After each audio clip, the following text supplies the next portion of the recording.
অধ্যায় 18। এই সমস্ত কথা বলার পর যিশু তার শিষ্যদের সঙ্গে বের হয়ে কিদ্রন উপত্যকার অন্য পারে এলেন। সেখানে একটা বাগান ছিল, আর যিশু এবং তার শিষ্যেরা সেই বাগানে প্রবেশ করলেন।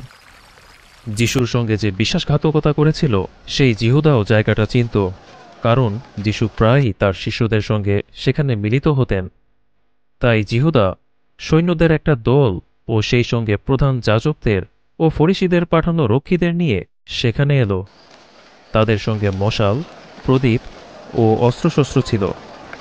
যেহেতু যিশু তার প্রতি যা যা করতে চলেছে সেই সমস্ত কিছু জানতেন, তাই তিনি এগিয়ে এসে তাদের বললেন, তোমরা কাকে খুঁজছ? তারা তাকে উত্তর দিল, নাসরতীয় যিশুকে। তিনি তাদের বললেন, আমিই সেই ব্যক্তি। জিহুদা, যে তার সঙ্গে বিশ্বাসঘাতকতা করেছিল, সেও তাদের সঙ্গে দাঁড়িয়েছিল। কিন্তু যিশু যখন তাদের বললেন, আমিই সেই ব্যক্তি, তখন তারা পিছিয়ে গেল এবং মাটিতে পড়ে গেল। তাই তিনি আবার তাদের জিজ্ঞেস করলেন, তোমরা কাকে খুঁজছ? তারা বলল, নাসরতীয় যিশুকে।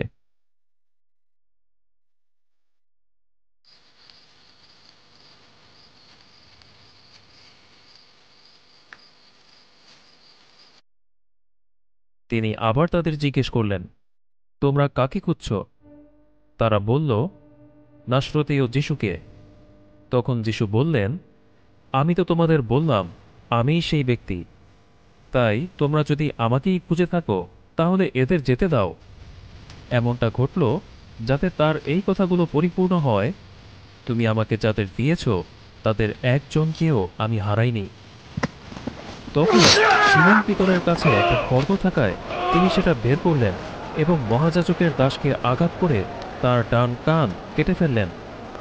সেই দাসের নাম মল্ক।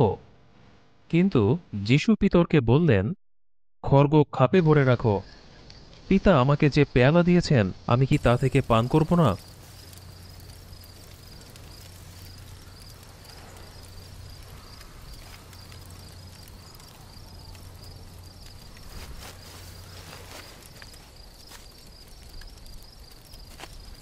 তখন সৈন্যেরা এবং প্রধান সেনাপতি ও সেই সঙ্গে যিহুদি নেতাদের পাঠানো রক্ষীরা যিশুকে ধরে বেঁধে ফেলল।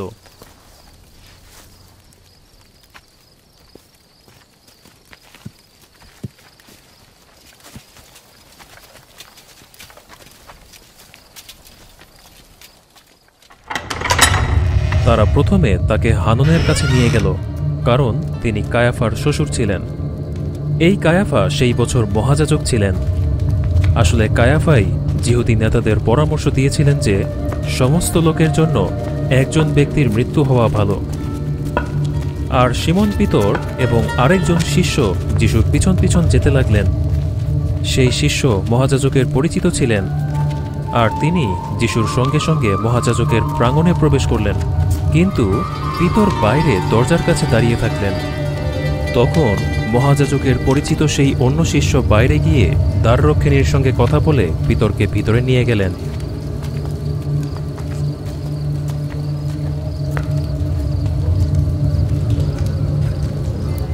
কিন্তু পিতর বাইরে দরজার কাছে দাঁড়িয়ে থাকলেন।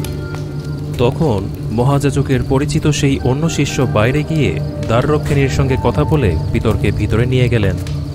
সেই দ্বাররক্ষিণী দাসী তখন পিতরকে বলল, তুমিও কি এই ব্যক্তির শিষ্যদের মধ্যে একজন? পিতর বললেন, না, আমি নই। সেই সময় দাসেরা ও রক্ষীরা কয়লার আগুন জ্বালিয়ে সেটার চারপাশে দাঁড়িয়েছিল, কারণ তখন শীত পড়েছিল বলে তারা আগুন পোহাচ্ছিল। পিতরও তাদের সঙ্গে দাঁড়িয়ে আগুন পোহাচ্ছিলেন।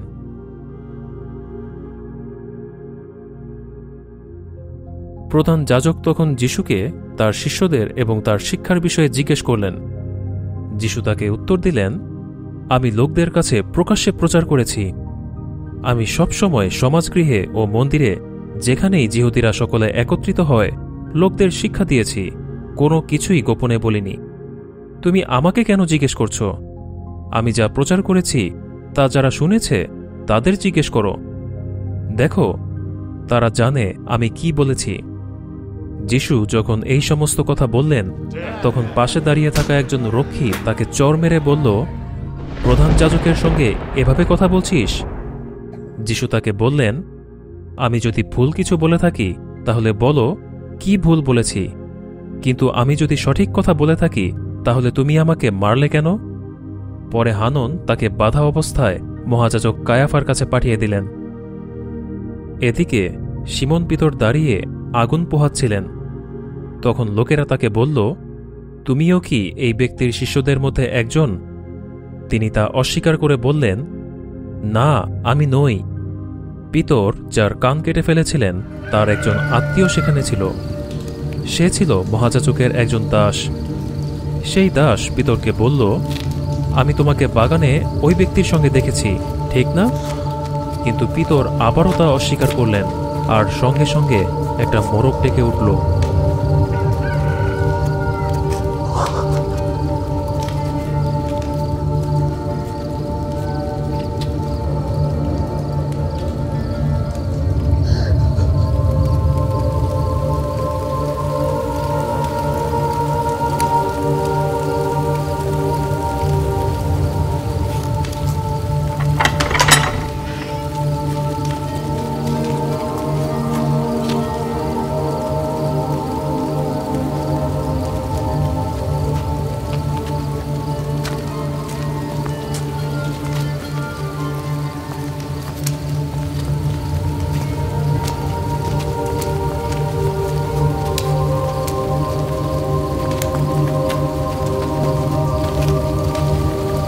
পরে তারা যিশুকে কায়াফার কাছ থেকে রাজ্যপালের বাড়িতে নিয়ে গেল।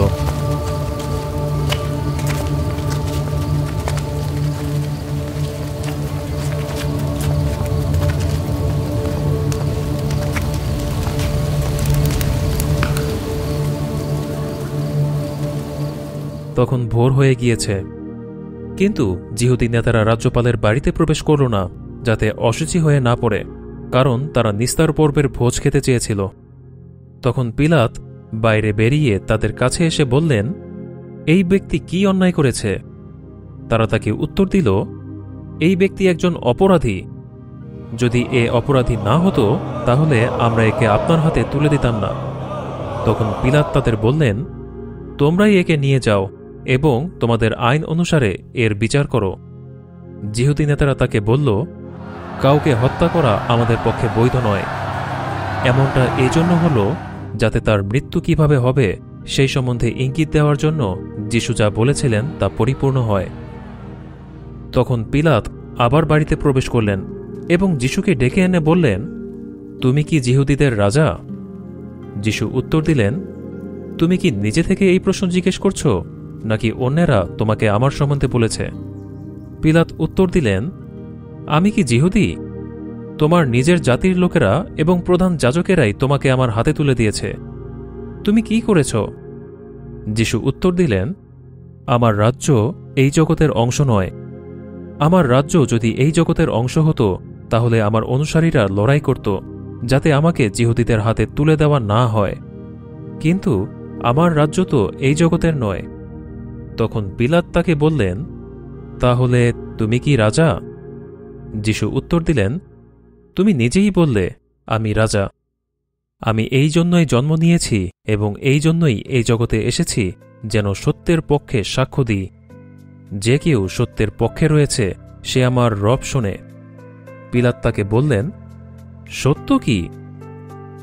এই কথা বলার পর তিনি আবার বাইরে যিহুদি নেতাদের কাছে গেলেন এবং তাদের বললেন, আমি তো এই ব্যক্তির মধ্যে কোনো দোষ খুঁজে পাইনি। তবে তোমাদের রীতি রয়েছে যেন আমি নিস্তার পর্বের সময় একজন বন্দীকে মুক্ত করি। তাই তোমরা কি চাও, আমি তোমাদের জন্য যিহুদিদের রাজাকে মুক্ত করে দিই? তারা চিৎকার করে বলল, এই ব্যক্তিকে নয়, বারাব্বাকে। বারাব্বা ছিল একজন দস্যু।